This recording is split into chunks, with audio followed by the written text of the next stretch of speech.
Welcome to Gloria's Gap Live. Today I have two amazing musicians that are here to promote and talk about some great programs we have in Miami-Dade County thanks to these two and a lot of other, I'm sure, volunteers.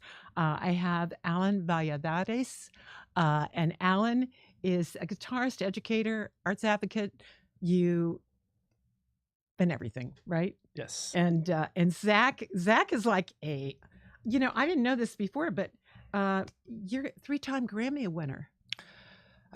Technically, yes, that is. Technically, yeah. Well, that is okay, true. why is that technically? I played guitar on a few projects. Oh, I that see. Have, that have Hey, won take some the Grammys award. over the years. I've been very fortunate to work with some incredible musicians, some inspiring musicians, and get those opportunities. Right. Yeah. So we have Zach, you're the COO of the Miami-based Young Musicians Unite, and that's a nonprofit. Yes. And we can talk about what you do. And Alan, you're the manager of the Arts Access Miami Initiative. There's Right. a mouthful. Yeah.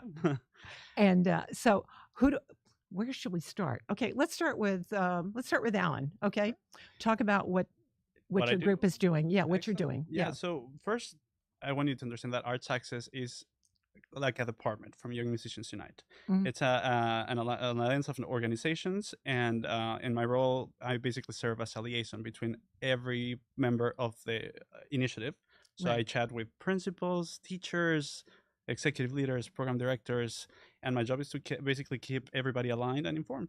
Okay, and you started with how many schools were you involved in? Well, when I started my role, we were Yeah. in 13 schools and And 8 partner how many organizations. now? 55. Yeah, so you've done a good job. I think so. Yeah, right. Okay, and Zach, tell me about Young Musicians Young Unite. Musicians Unite, because that sounds like amazing too. So we're a nonprofit based here in Miami-Dade, and we focus solely in Miami-Dade, but we're Mhm. actually one of the largest nonprofit providers of free music education in the United States. That's amazing. And so we go into different schools around Miami-Dade County Mhm. by partnering with these Title I public schools, those that have had their music programs taken away, Exactly. defunded, they might be under-resourced or not able to sustain a program. And so we go and bring those programs back to life. And we do that by coming in with our teachers and our lesson plans and our instruments and organizing the field trips and the winter and spring concerts. It's a turnkey solution for those public schools that want a program. They Right. may not have had one for the past 10 years, but on Monday they can have a program that looks like it's been there It's for 10 turnkey, years right? because it's turnkey. Yeah. Exactly. Oh, that's great. And so And you two work together? That's right. Yes. Actually, Alan, you should tell, Alan has a deep history. Alan yes. was, if I'm not mistaken, the very first teacher hired by Young Musicians Unite. Yes. No way. It's something that I always remind people. The company. He has seniority in that sense. I know, right? Yes, I was the first founder and the CEO, Sammy. He was a colleague of mine in college. In college? So we met. I was very young, 21, and he was just approached me. He's like, "Hey, I have this thing going on. You want to teach with me?" And we started teaching group. I think 12 students at Young Men's Prep in Wynwood. Yeah. And that unfolded Just all as these- volunteers? It wasn't. Well, I was his employee, you were- but okay, Sammy so you was were- starting the partnership with the school. Oh, I see. And for Zach might know this history better, but for Destiny, we ended up working in school with the school during class time, which is a very unique thing for nonprofit organizations in Miami. And Yeah, for sure. yeah, and I just became a teacher, and eventually I became a part-time MDCPS teacher while working for YMU, regional manager, and so on until now. Oh, that's great. Yeah. Okay. Alan has gone from teacher to now manager of one of our biggest and most important initiatives. So it's been very cool to see Alan over the years in all of his different roles. Isn't it great to see people start out one place and just blossom? Yeah, that's right. Yeah. Oh, so, and you, what brought you into the arena? Were you always thinking that's something you'd like to do in the future? Absolutely. Get involved with Teaching was always offering access. important to me. Mhm. I think maybe 6 months after I started on the guitar myself, I taught my first guitar lesson. To me, it was just like I learned something. and now I want to go share it with somebody else. Yeah. And It's so like, oh, this is so much fun. I That's got to right. show everybody. That's right. So that's been part of my DNA forever. And I was always involved in different educational initiatives. And Sammy, the founder of Young Musicians Unite, and I would keep running into each other at all of these kind of like youth showcases and performances. I'd bring a youth band, he'd bring a youth band. Yeah. We kept running into each other. Uh-huh. And after a couple years, a mutual friend of ours, Paul Lair, said, "Hey, I think you two are living parallel lives, and you need to like actually sit down and meet each other." Right. And so Sammy and I, we sat down and we talked. We had a beer together, and we told our life stories, and we realized, okay, we really are kind of two sides of the same coin. And so that was a couple years into Young Musicians Unite, and that's when I joined. I think we had around 65 students that we were working with at that time. Alan had been around for a few years. These days we work with a little over 9,000 students every day. So I've seen an absolute transformation in the program, in the people that work for Young Musicians Unite, and in the students' lives that we work with every day. That's amazing. And how do you get funding to help with all this? Well, early on, it was very grassroots, right? I know what was that's like. Friends and friends of friends. And we have an incredible program called the Student Ambassadors Program, which is actually kind of how Young Musicians Unite was founded. It was a couple bands of kids who come from families that have been very fortunate in their lives. Mm-hmm. And they did some performances and actually raised some money by doing these performances. And they said, how can we use this money to give back so that other folks who don't have the opportunity to experience music like I did as a kid, like these kids have, how can we make sure they have the opportunity? And so that was actually how Young Musicians Unite was born. And we still have a very active student ambassador program these days. And these kids perform on behalf of Young Musicians Unite. They mentor in peer-to-peer mentoring. They do peer-to-peer fundraising, et cetera. So it started very grassroots. Nowadays, they're incredible. These bands are they really? I bet. You wouldn't believe they're kids. I mean, Is it's that right? amazing. And so these days, we also have a large series of events. Young Musicians Unite puts on a little over 200 public performances every year. 200? Uh-huh. Oh. Are you in all of them? No. I was going to say. There was a time when I was. There was a time when Alan was at every single one of them, et cetera. But as it's grown over the years, we've been very fortunate to build a great team of supporters, folks who So do you have volunteers?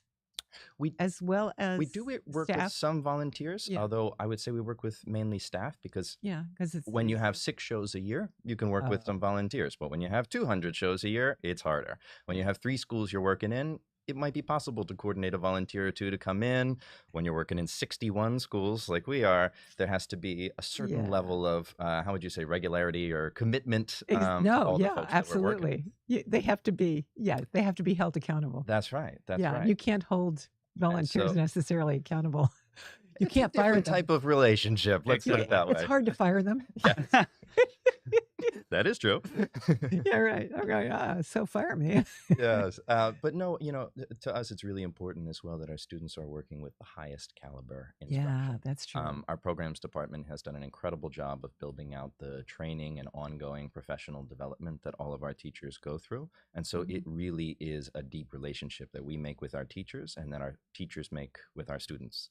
And so we're there for the long haul. We're there for consistency with those students. So we do work with quite a large team of staff. We have about 70 teaching artists that work on behalf of Young Musicians Unite today. 70? Mm-hmm. That's a lot. Yes, it is. You're a big organization. We have, over the years, become a big organization, and I think that speaks to the need here in Miami. Absolutely. Yeah. There are a lot of groups of students, pockets throughout Miami of students who have incredible talent and just need the opportunity or the exposure to something creative, to an area of the school day where they can express themselves. Yeah. Well, not only that, it builds confidence, but on top of that, Alan and I were talking about it. They, academically, usually the grades go up as they're coming out and learning a new external, gaining confidence. Don't you think? Absolutely. Yeah. I think Alan can speak to this point of data, but we've seen, especially in the programs that are covered by Arts Access, we did a third-party evaluation of those programs. against a matched cohort of students, and we found Right. that the programs who receive the kids who receive the arts access programs are far less likely to have absences and tardies. It was Because they don't want to miss their. it's a Yeah. 60% reduction in both Oh, tardies yeah. and It's an enormous absences. reduction. Yes. Mhm. And so if they don't want to miss their music class, they get up excited in the morning to grab their guitar or their trumpet and jump on Right. the bus and go to school. Well, then they're there They're for there. math, and they're there Yeah, for science, and they're exactly. there for reading. So Have to then, be there for the obviously, the learning to grades are take going to go up place. because just by Ex- osmosis. Exactly, and it not only impacts their academics but also their social and emotional learning, their well-being, Exactly. emotional intelligence. They Mhm. relate better to their peers, to classmates. So it's the whole gamut. Yeah. you know. And when they can show off their talent too. Yeah. That gives them a little edge with their peers, Well, yes, saying, and there's yeah, the little confidence. respect, Yeah. hey, this guy's got some talent. No. So Well, that's one of the coolest things is when music becomes part of the culture of the school. And you Right. can see that the music kids start to become the cool kids The at cool the school kids. because I they've know. been seen at those performances. They're there at the sports games, like, Right. bringing the energy up. Like Yeah. that's such a cool position to be in. And so sometimes for these kids, for the first time, they're feeling that position of, hey, I worked hard at something and I'm being recognized for the fruits of that labor. Right. Right. So how does someone go to find out where all the performances are? Your website? Is it an easy website? Tell me. Yes. Did we put So we Can can we go. scroll it? We can probably scroll it. If you want to see some of the upcoming Young Oh Musicians yeah, Unite let's do that. performances, Yeah. you can go to ymu.org. YMU.org. And you can either Okay, scroll that's down to the easy. bottom of the page, or you can go over and click events Right. in the toolbar. But actually, Alan should share that we have a really exciting event put on by Arts Access on March 15th. Just a Coming up. just a small show. No, we have a St. huge Patrick's Day weekend. It's a huge It's- show. It's Yeah. a very big event, and it's Oh. a celebration of all the programming that we do in the community. So we bring over 1,100 student performers. We're bringing from across all these 19 schools and sites that we have in South Dade. Wow. Principals come in, and we're very fortunate to have a partnership with school board member Luisa Santos. So the event is called the South Dade Youth Music Festival and a Night in D9. Oh, wow. It's a double event, and we expect to have all members of the community. So it's a celebration of music, art, and you get to see all these performers. We have a 5-hour show. Yeah, one to 6 5-hour show. at Oh. Losner Park. At where? Losner Park in Homestead. Okay. And where do you know the address by chance? It's right off of Chrome Chrome Avenue. Avenue, right across from City Hall Okay. in downtown Homestead. Downtown. It's a beautiful, beautiful facility. It's a huge outdoor park right next to the Seminole Theater. Okay. And we'll have performances from 1 p.m. until 6 p.m. As Nonstop. Alan mentioned, we'll And also is have. it a ticketed event? It is a It's free. completely free. Completely free. event. So We're expecting thousands of attendees, over I would think. 1,100 performers and awardees, members of the community, leadership, elected officials, over 88 community-based organizations that are going to be part of our resource fair. We have a bunch of food trucks, kids activities. It's going to be an amazing day. Oh my goodness, that's amazing. You know what? You guys should be members of the Greater Miami Festivals and Events Association. If I Are had you? something to write things Yeah, that- down, I- I would be here. I'm gonna, no. Good thing it's on. I'm gonna It's on record. I'm gonna give you that information because that's enormous, and you're as big as some of the festivals that are members. Of course, Orange Bowl, Junior Orange Bowl, Mhm. you know, those are but even my women's club, because we have venues, but it's a great. They have, in fact, coming up in June, they have a convention, Okay. and for you to participate in that would be amazing because you probably get some of your schools and stuff to provide talent Well, as fantastic. people are doing things. Now We know. want to And aggregate it's cheap. as It's not even that many expensive. folks around the Mhm. community as possible. Yeah, That's, yeah. that's why we have those 88 organizations. There's Yeah. over 20 different schools participating. Yes. Luisa Santos, school board member, is kind of partnering with us on this event to do a double event with her annual event, A Night in D9. And school board member Mary Blanco from District 7 will be there presenting some of the District 7 schools. So, I mean, Great. Commissioner Danielle Cohen-Higgins will be presenting the event and sponsoring the event. I live in Doral, so we've got JC Bermudez. Yep, I know JC as well. You know JC, Yeah. It's Yeah, Commissioner Bermudez and YMU partnered on a back-to-school event distributing school supplies in August of this past year. oh, really? Oh, great. But all that to say, it is a big community event, and it's a big tent, and we'd like everybody to be a part of it. And Alan, where Absolutely. can they find details on that event? We have our own website, artsaccessmiami.org. Artaccessmiami.org. Arts Access. Miami. Arts, ARTS, Yes. accessmiami.org. Okay. And we have our festival tab. You can RSVP there. Yeah. And you can also see some of our videos of events in the And past. do you want people to RSVP if they're going to attend? Yeah, We would absolutely. appreciate it. That's helpful to know how many porta potties to have. It is helpful to know I used how to many run the to Junior expect. Archbowl Committee. Oh, wow. I'm a festivals and events person. So you're an in events a former veteran, life. you know. Yeah, so I know all the stuff involved in that. That's a huge job to put on something with that many people. But you're guaranteed, a huge crowd just with the amount of performers you have. That's right. My And gracious, families and vendors. this is like the youth fair That's right. only And for musicians. it's a big day for those musicians, and it's a big Oh day my for those families that want to come out and gracious. support them, and for the community as well.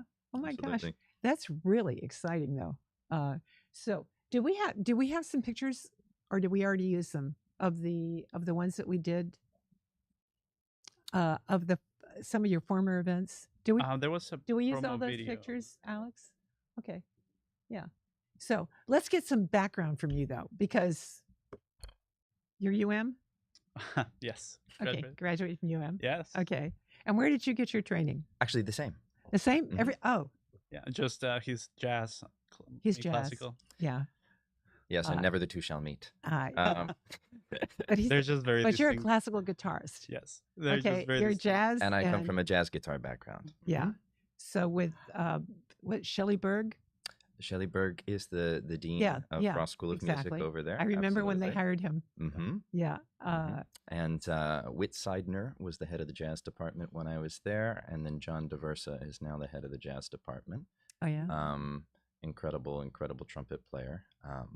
And who was over there? There's so much talent at UM right Incredible. now. I just Shelley was there when I was there. Yep. He was also, overseeing the classical guitar department, if you will. But yeah, it's just like classical guitar. It's almost, even within the niche of music, it's also kind of like a very obscure just a branch of music. So it's almost like almost if you were learning a historical instrument, if you will. no. Yeah. So But it seems to me such a hard thing to do too. I mean, there is. yes. Oh, I don't even I'm try to from- dabble. I leave it to people like Great. Alan. It's Come on. extremely challenging. He has all the Extremely. talent. No, really. I know. It seems like when I watch the classical guitarists play, I'm like, how do they do that? Yes, I obviously I didn't start with classical. I was, learning your average pop song or rock song, etc. But I little by little you start getting into it, and it's quite complicated. But it's very rewarding. It's just an instrument that I don't think it's meant to be polyphonic, if you will, like sounding like two instruments at the same time. Right. Exactly. And you somehow make it work, and you learn the tricks, and you learn to play with fingernails and all these sort of tricks. Mhm. Yeah. Yeah. Yeah. Alan plays classical guitar, plays rock guitar. You play a bunch of other instruments as well. You're proficient on piano, mandolin. How many instruments do you play? I play a little bit of piano, electric guitar, which is a different instrument. I have to say, it's a very different execution. Mandolin and a little bit of bass. I don't want to. Mandolin. That's interesting. Yeah, it's A little historic. Yeah. it's just I like bluegrass, and I started getting into it, and it's one of the instruments that I started observing. There's this amazing mandolin player, Chris Tilley, virtuoso, and just been seeing like what a tiny little instrument that sounds somewhat comical is capable of doing. I started, again during COVID, extra time. Everybody had fun during COVID, Everybody- learning new stuff, right? Yeah, it was a good time to pick up an extra hobby. That's right. Yeah. But these are Alan is now the manager of Arts Access, but back in the day he was a teacher to our students. So these are the caliber of teachers. teachers Oh, that Yeah. that folks have access to Yeah. through Young Musicians Unite how programs, and now through all of the programs that Alan is overseeing through Arts Access. So how fortunate for the kids in Miami-Dade County that ordinarily wouldn't have access to this. You're serving such a great need, and obviously, because you've got so many. I can't even fathom having that many people that you're teaching. And It's just crazy. can I mention that we're not doing it just as Young Musicians Unite? Arts Access, as Alan mentioned, is a collaborative initiative. So it's a bunch of organizations who Oh, are really? like Young Musicians Mhm. Unite, are program providers in the music and arts education space. But we found that a lot of these organizations were working on their own in silos. Right. And we would see that sometimes there might be a school that had like 3 or 4 or 5 of those organizations Yeah. working at the same school, and even like fighting over which students go to Sure. which program, Right. or yes, et exactly. cetera, Well, right? yeah. But there might be a school 3 blocks down the street that had no programs At at all. all. And so what all these organizations did, and Alan can probably list them better than I can, is they came together under the direction of the Miami Foundation and Young Musicians Unite, Okay. and were able to coalesce around a unified vision. We established this vision together with all of the leadership and CEOs and executive team from all of these different organizations. And so now there's organizations like Guitars Over Guns, I was and just going to Miami ask you about Music Guitars Over Guns. Project, Oh, there. and Achieve Miami, and Arts for Learning, and Teeny Violini, and Greater Miami Youth Symphony, and Alan can tell you the rest. But so many amazing organizations are Yeah. involved in this project. It is not just Young Musicians Unite taking on this 11,000 challenge, students, yeah. but it's all these organizations coming together to do so, and all of them are going to be present at that festival, all showing Oh the my fruits of their goodness. labor. Yeah. I remember when Guitars Over Guns first started. Incredible organization. Yeah, yeah. Mhm. So I was going to ask you about that. I said certainly you So- collaborate with them. They're a And- very close and part. Chad Yeah. Bernstein, who leads that organization, for Mhm. instance, is part of the leadership team of Arts Access. And Oh, good. Arts Access could not be possible without Chad Bernstein, could not be possible without Sheila from Arts for- Access, from Yeah. Arts for Learning, and all of these incredible leaders, Anya from Miami Music Music Project, etc. So are you doing anything with South Florida PBS?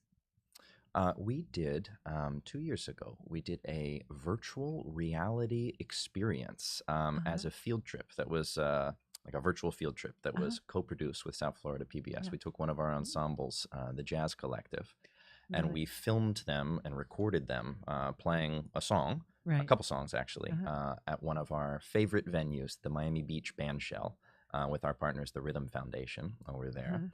And we filmed this virtual reality experience where now, like, if you're a kid and you take a field trip, you can come in, you can see the Jazz Collective playing, and then you can actually like sit down at the drums, and the drummer will show you how to play the song, and then you can play along with the Jazz Collective. How fun. It's super fun. Have you been to the Da Vinci Immersive Art Experience yet? I have not. South Florida PBS has that. So they have, well, you did everything. Music, art, engineering, didn't matter. But if you've got kids that, I know they've got transportation underwritten by, I think it's car dealership J.M. Moran Foundation or something. You might look into that for some of the kids to take that trip up to Boynton Beach and experience that, because it's pretty phenomenal. Super. What's the name? It's called the Da Vinci, Leonardo da Vinci. yeah. So it's the Da Vinci Immersive Art Experience. It takes about an hour to do it all, and then you go into a room where you can do interactive stuff.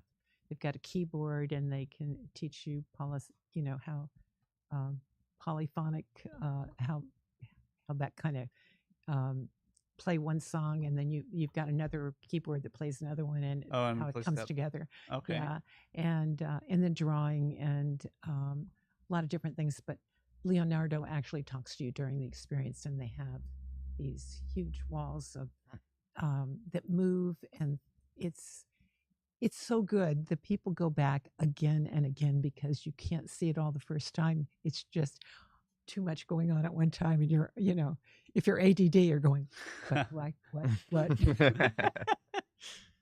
Yeah. So it's something you might want to consider for your kids. look into that. I love that. Yeah. Yeah, and I think they offer it for free. They don't charge the kids to go. I mean, we have to pay like $60 or something, but and they're sold out until April. Oh, Oh, wow. so it's a very popular one. Well, no, it goes through April the 28th. It started months ago, but Mhm. it's It's that's getting how popular. popular it is. Mhm. Yeah. They've only got 5,000 tickets left, Oh, wow, that's amazing. and none. Congrats to them. Yeah, so you might want to consider that. That's awesome. So, so what else? What else do you want to tell me? Anything? We've got like just a few minutes more, so Yeah. I think go for it. we started talking about a little bit about Arts Access, the organizations that we Mhm. work with, but I would like to impress upon you like the scope of the initiative, because it's not only programs. We work with all these organizations, we provide programs, but Arts Access also provides a lot for the organizations internally. So, for example, in my role, Mhm. I provide professional development sessions for every tier of the organizations. So we meet with Oh. a cohort of principals. So I meet with 38 principals twice a year, 19 in Miami Gardens, 19 in South Dade. And we get together with all the program directors, and we, brainstorm about ideas on how we can make this initiative better in the community.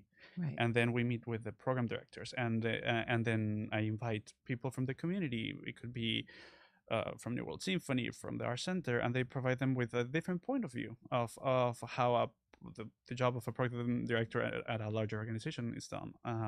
We have a That's cohort, fascinating. a What a cohort great- of marketing directors, and it goes on. And the whole point is to constantly come in and align and brainstorm about this initiative, because it's a communal experience. But whenever you can bring groups together, actually, South Florida PBS will do that every once in a while. They bring people from all disciplines, and they're you start talking. It's like Yep. it's not a town hall. It's just like they have a couple of topics to talk about, and you come up with amazing collaborations and ideas. So good for you. That's a great idea. No, it is. Yeah. It's something that has been ongoing and evolving as we go. So it's been quite a privilege. So when's the next one?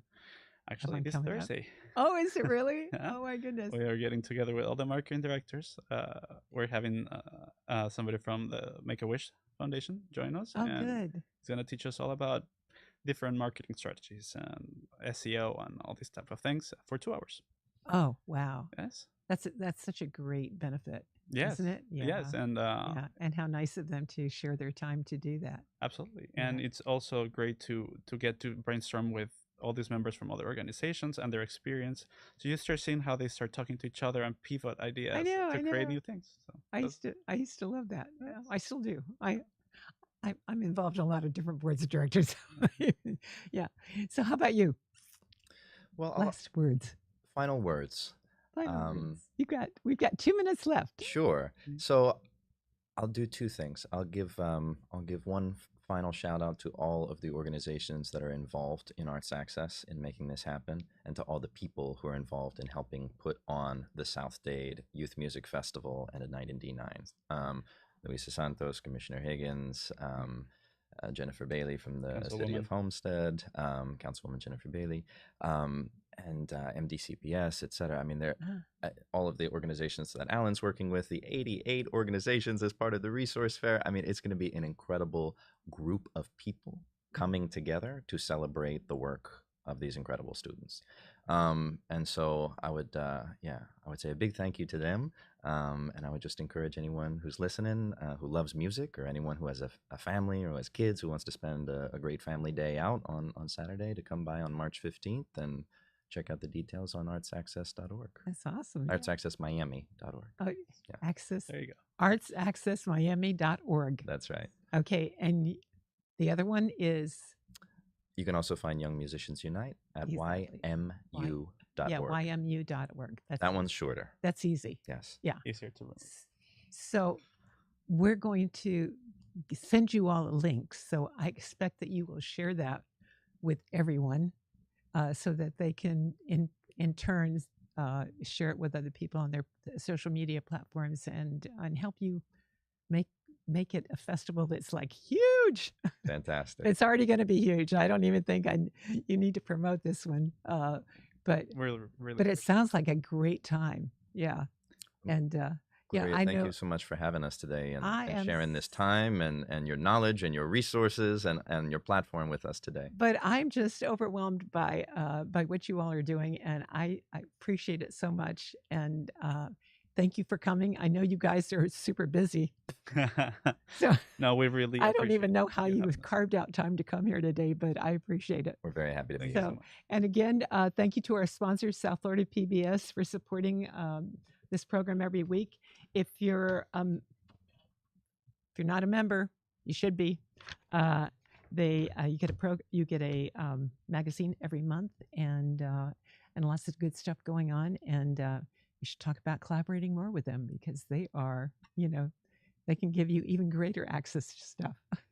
Thank you so So much. again, thanks for viewing today, and until next week, have a good one. Stay safe, be kind, be generous, and make a difference.